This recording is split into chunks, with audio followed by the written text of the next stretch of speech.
Good morning, dear friends. Here we are. A new day is always a new beginning.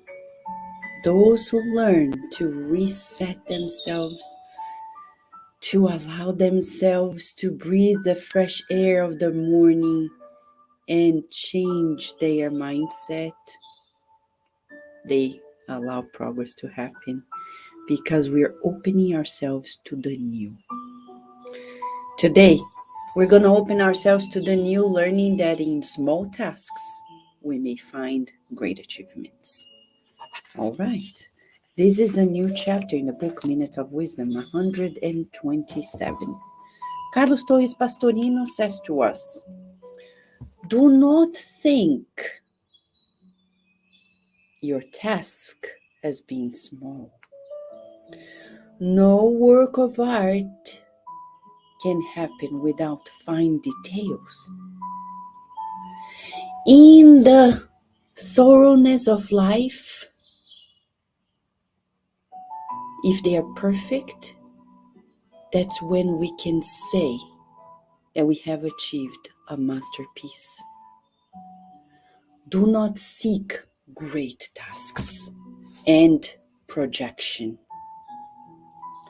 Seek to give full account of your small task, the one that was entrusted to you. The perfection with which you're going to do it, that will be the foundation of the opportunity for greater tasks. Joseph of Egypt is an example of that. As a prophet in humanity, though envied by his own brothers, sold by his brothers, betrayed by his brothers, everywhere he went, he was still focused. God in him, God in him. Before he interpreted the great dream of the Pharaoh, which would save a whole empire, he was also paying attention to his dreams and to his fellows' dreams, to the point that the guards in the prison where he was, they knew that he could interpret dreams. And then they told the Pharaoh, who was puzzled about a dream that was recurrent and he couldn't decipher, he couldn't decode. But majority of people on earth, they think that caring for a baby is nothing. That's the reality. People think that being a CEO, the CEO of a company, is more important than taking care of your own child. It shows to us that people know very little about the most important things. It seems a small task, but only materialists think that this is small. In that apparent smallness, there is a great achievement. We are taking care of a child as an example of apparent small things for great achievements. That child tomorrow may be the saving grace of a community, of a country.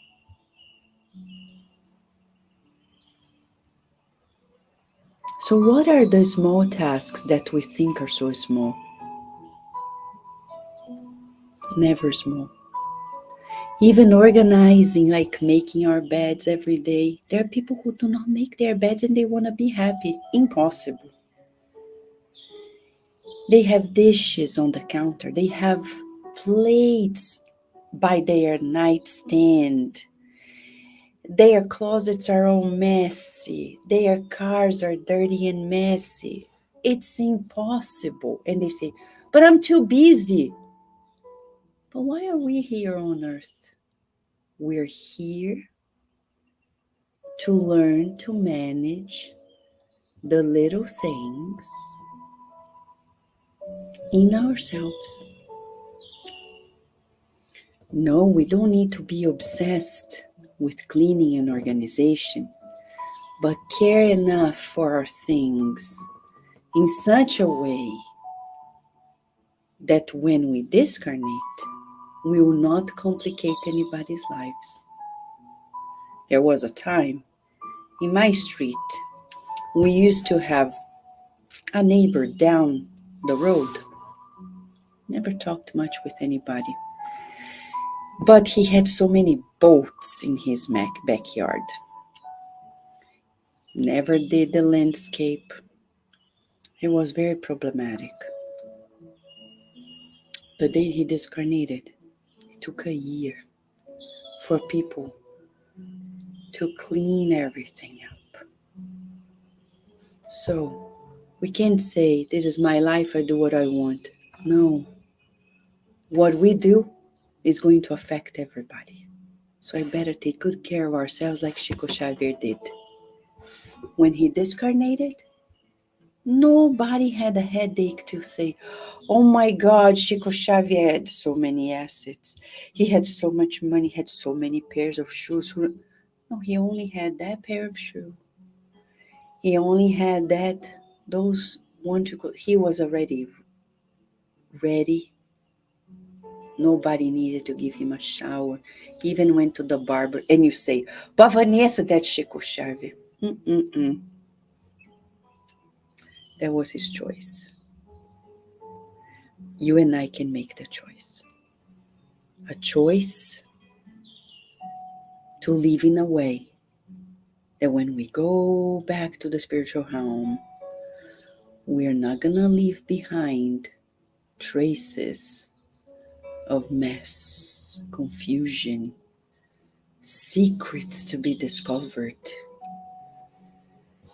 Today, in small tasks like organizing our closets and drawers, making our beds, taking care of the physical body, apparently small tasks, only by becoming very good at this, we'll be able to achieve higher tasks.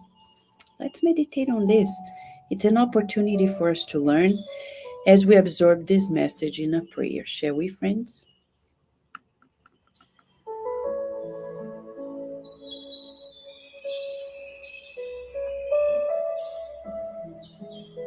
Dear Mother, Father God, we rejoice in your presence, breathing in and out, feeling the joy of living, breathing in and out, we let go of our attachments that really cause suffering, and we cherish the small tasks in front of us, gaining strength, creating masterpiece in our daily lives, loving and appreciating gratitude everything that God grants to us, breathing in and out, letting go of worries and concerns. We feel at this moment the spirit doctors, the nurses, and the therapists of the beyond, illuminating our minds and our hearts.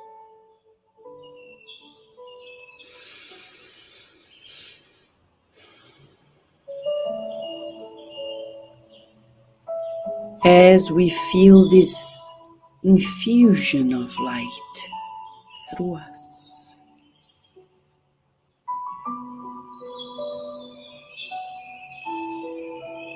we visualize our homes being carefully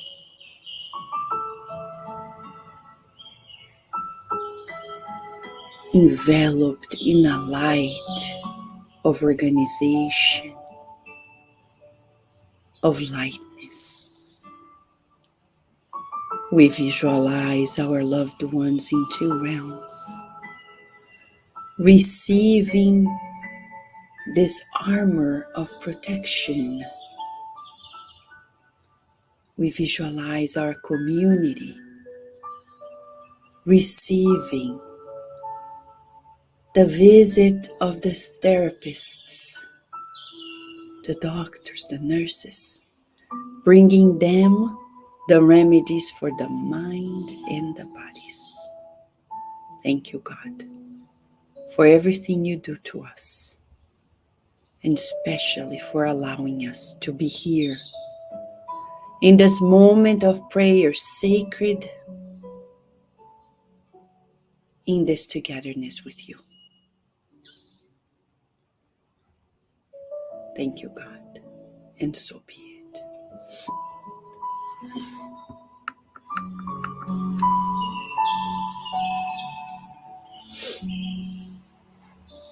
What do you think, friends? Is that a great proposal? Probably easier than we imagine, huh? Cherishing the small tasks, creating masterpieces. Huh? Even going to the gym. Go to the gym. 30 minutes. If you can't be more, 30 minutes. If you can't go to the gym, exercising at home, walking a dog, or walking in your home. Like cleaning is a great exercise in that we're sculpting our bodies, we're sculpting our minds, we're sculpting our immortal selves. That's the greatest achievement, which at the end of the day is the goal of this reincarnation. Profound transformations that begin in small tasks. Every thought we change and create beautiful thoughts. One more thing before we go. I remember when Virginia was a younger child, a little child, I used to say to her, Virginia, give me a beautiful thought. Anything. And she would say, butterfly, bunny, heart. Yeah, it's a great exercise to tame the mind like a wild horse that little by little we're domesticating and thus creating a beautiful life. Not a beautiful life in money, in things that actually are passing. We're talking about immortal achievements. Thank you, friends, for this partnership in the good. We look forward to seeing you tomorrow at another morning prayer at Kardec Radio. And stay tuned because at Kardec Radio, there's always more to nourish our souls. Thank you, Lou. Thank you, Felipe. Thank you, Slavik. Thank you, Rita. Thank you, DSP. Thank you, Lori. Indeed, a wonderful lesson for us. Thank you, dear Beth. We wish you all, live and on demand, a beautiful day and night in God's love. Thank you, friends.